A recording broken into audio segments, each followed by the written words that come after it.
Hello and welcome to the Aid Station. I'm Chris Robb, and today hugely excited to be heading to Chicago. I was in fact there at this almost exact time last year for the Bank of America Chicago Marathon.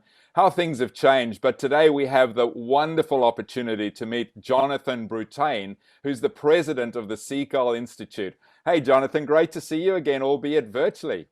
Great to see you, Chris, as well. I'm so excited to be with you again. 1 year later, as you said, things have changed, but the connection is here in terms of us being together in a virtual environment, I guess. But I'm very excited to be on your show today. Yeah, wonderful, and really excited to have the opportunity for me to learn a little bit more about you and for you to share the amazing work you do with students from all over the world. But why don't we start a little bit? You grew up in France, and you had an amazing upbringing, traveling around a lot, which is kind of I believe set the foundation. But tell us in your own words a little bit about your story, please. Yeah, so I'm originally from France, as you said. I lived in France until the age of roughly 24, 25. And what brought me to Chicago is the desire to travel. As you said, my father was the flight attendant on Air France, and we got to travel all over the world thanks to the affordable flight tickets that he would provide. And as a family, we went a little bit everywhere around the world, whether it's Asia or the US. And my father was born in 1944, right after or during, I should say, World War II, and America was a big deal. So my father, a huge pro-American, grew up in that environment. We would come here on a vacation, and I just had this desire in me to one day move to the U.S. And that's actually started when I was 9 years old. I came to a family here, friends of my parents, my father, and they hosted me for 3 weeks. I couldn't speak any words of English in those days, and they didn't speak any words of French, but I really enjoyed it very, very much. And I was in Chicago. It's pure coincidence that I'm here now as well.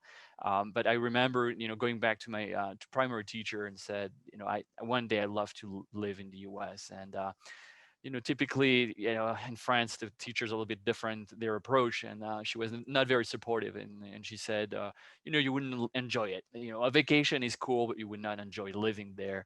And she, brushed it off. But that stayed in my heart. And I guess, in terms of my experience and what brought me here is many, many years later, I was able to work for the Chicago Marathon as an intern. That was back in 1999. And it was just a coincidence. I was at the New York Marathon, and I was just attending with other French runners. And I met with Mike Nishi on the booth, the general manager of the Chicago Marathon. He was distributing free keychains. I had my resume with me, and I met with David Reithofer, who's the international coordinator of the event. And then the rest is history. I worked with David on promoting the Chicago Marathon in France as an intern. And really from that point on, I said, I really want to move to Chicago and to the US and work for the Chicago Marathon. And it took me years then to be hired and be sponsored by the marathon. It's not something that is easy for someone who's from another country, but that's basically what brought me to the US today. And that's kind of the background story of what brings me with you as well today in terms of being from the same industry that we are passionate about, changing life through running and through endurance. Well, it's a wonderful story, and then obviously you set up the Seagull Institute, and whilst COVID's come in, that's changed a lot. Tell us a little bit about the Seagull Institute and a little bit like what life's been like in Chicago over the last 6 months or so during COVID. Yeah, so that the start of Seagull started while I was at the Chicago Marathon, and as part of what I was doing, I was working with different university groups to recruit them. I was the volunteer manager of the event, so we have 12,000 volunteers to manage, and we would go to different universities. But one year, the university from France actually came to the office to learn about the Chicago Marathon and was one of the presenters. And I talked to the group, really enjoyed it, and then created a connection with the director of that school. And the following year, I got to welcome the group in Chicago and do much more for them as I was still working full time for the marathon. And it just triggered something in me. I had been in North America for 7 years by that point, and I had promised myself that if I were able to make it happen and live in the U.S. and and stay here after all the things I experienced, I would do something to help other young people experience the US as well. I remember, clearly on that day at the beginning of when I came to the US here as an immigrant, and thinking like, how am I going to be able to stay here in the US, and how can I get this job with the marathon? And I just promised myself that if ever I would be able to be, stay here, I would start the institute. And that's what I did with this first client, that school that I was talking about.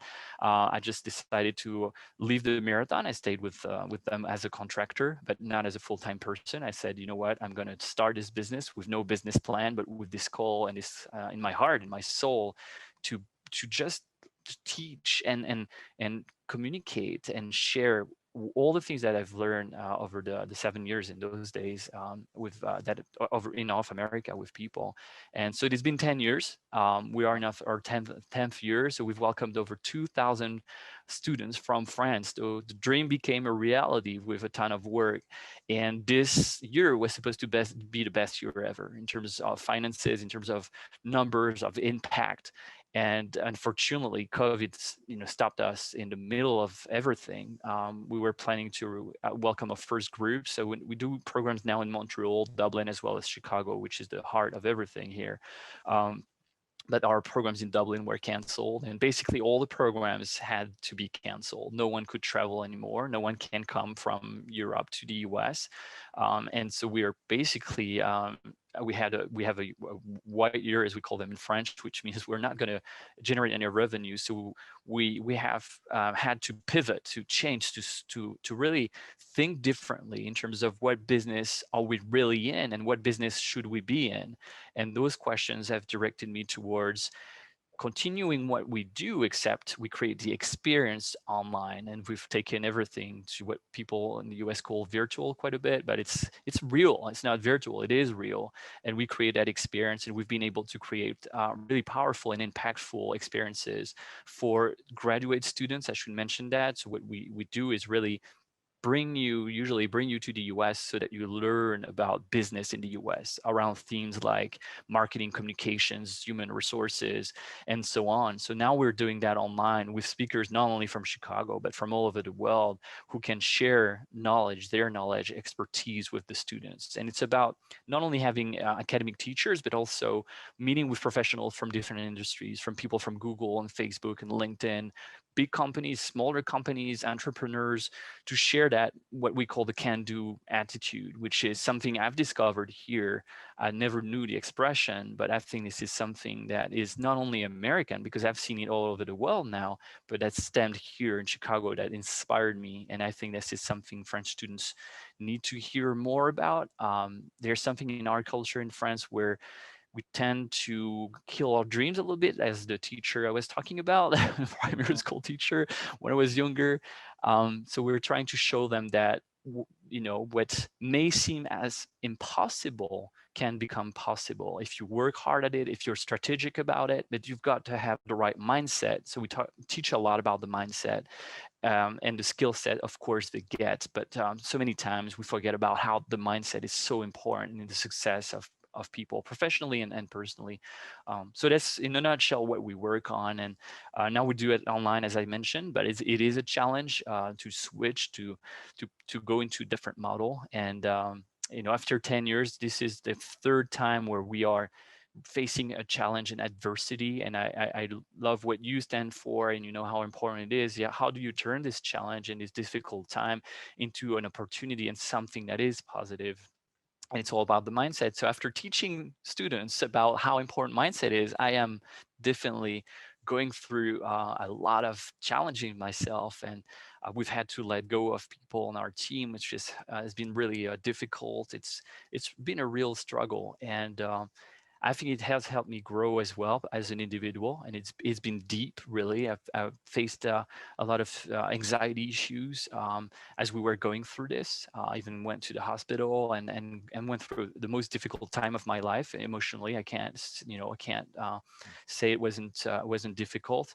And now I'm starting to head back. I took that pause. I love what you talk about in terms of taking a pause, went back to France, think strategically about the business, and came back with more energy. Sometimes as you run, you've got a pain on the side or something. You've got to stop, take that pause, and rethink about your business, about yourself, what you want, your values, and that's what I did.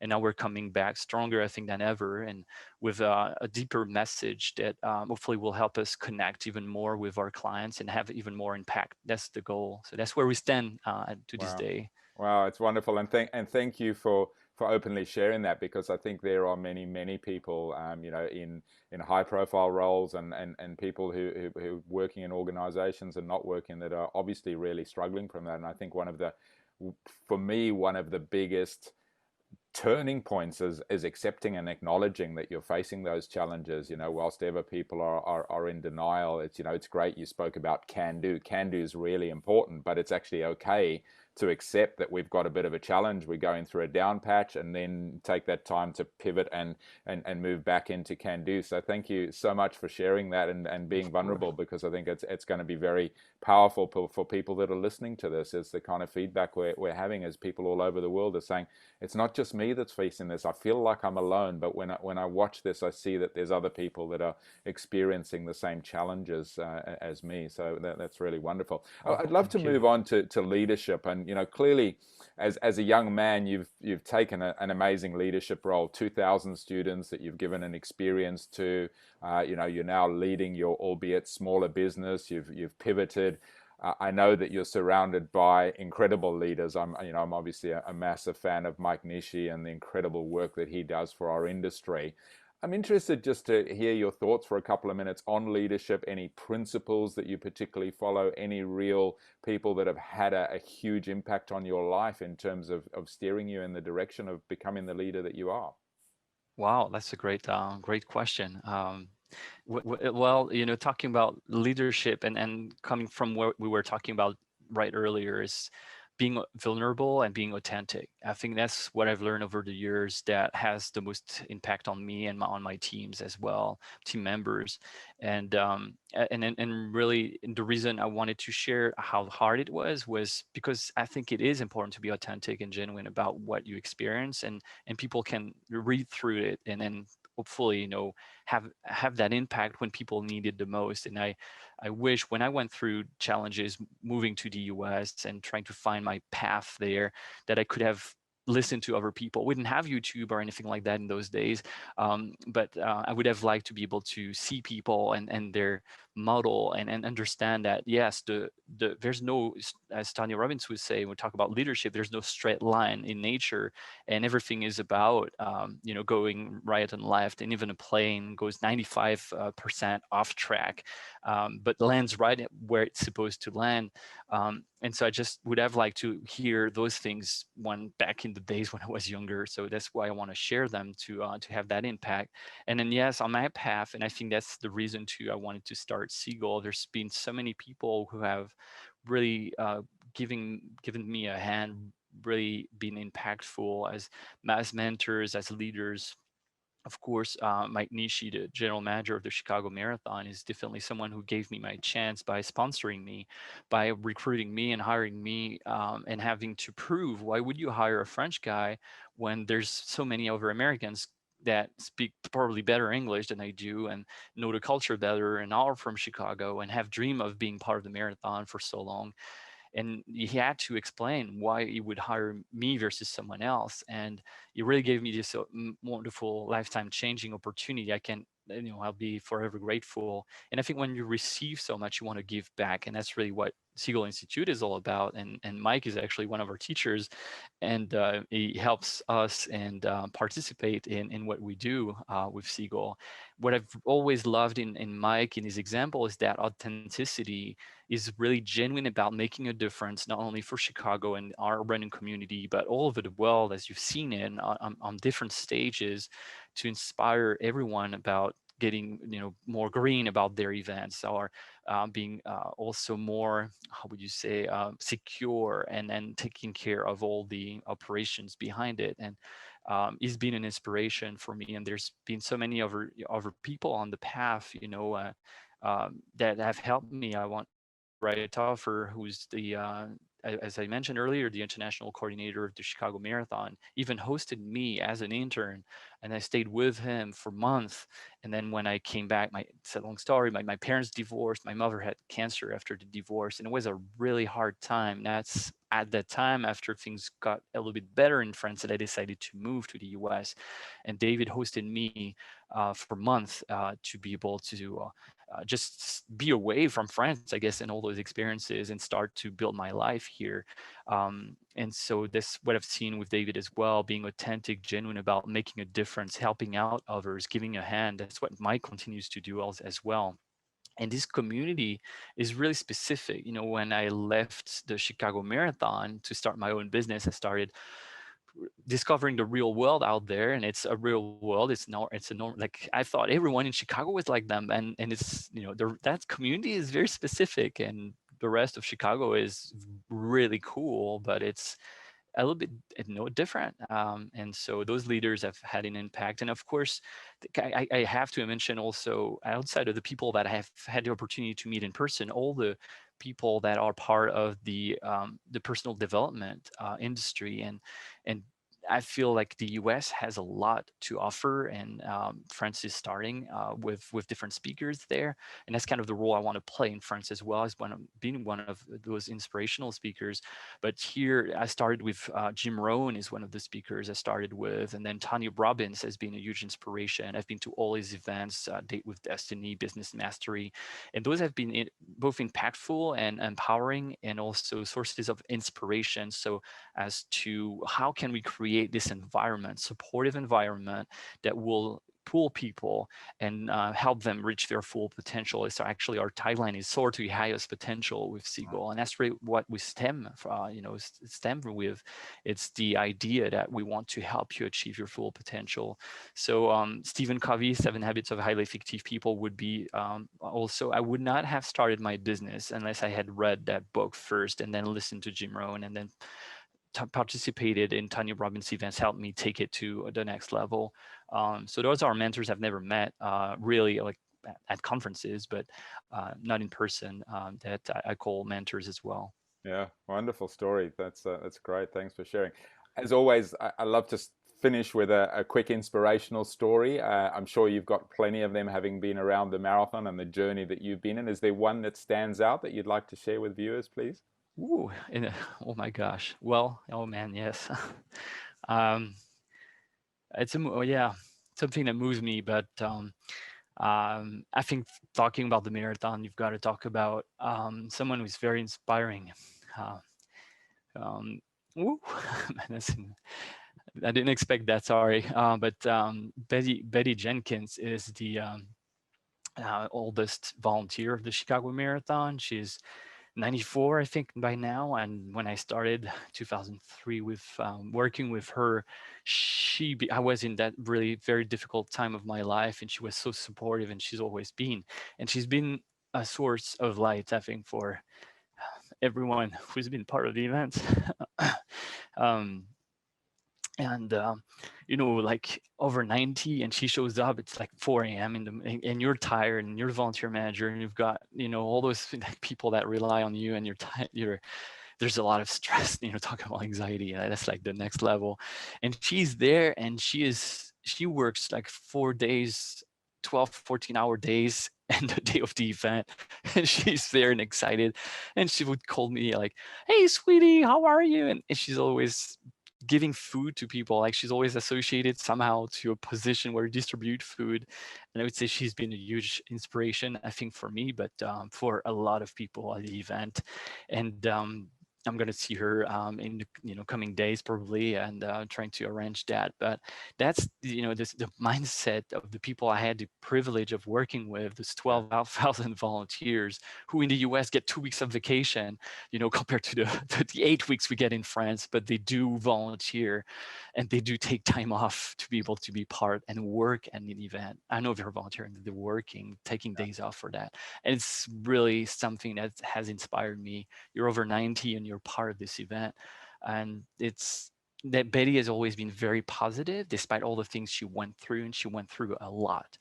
And that has always inspired me. That's the can-do attitude. That's the positive attitude that has inspired me, and I always try to have her meet with our students when they come to town. That's something I strive for, and so that's kind of the story. Sorry, I was not prepared to answer that question, Well, that's obviously. beautiful. I mean, what a wonderful story. Thank you. What a great way to end. Jonathan, absolute pleasure to catch up with you. Thank you so much for being vulnerable, for sharing so many great insights, which I feel certain are going to inspire people. And hopefully it's not too long before we get to catch up in person again. Thanks Can't again. wait.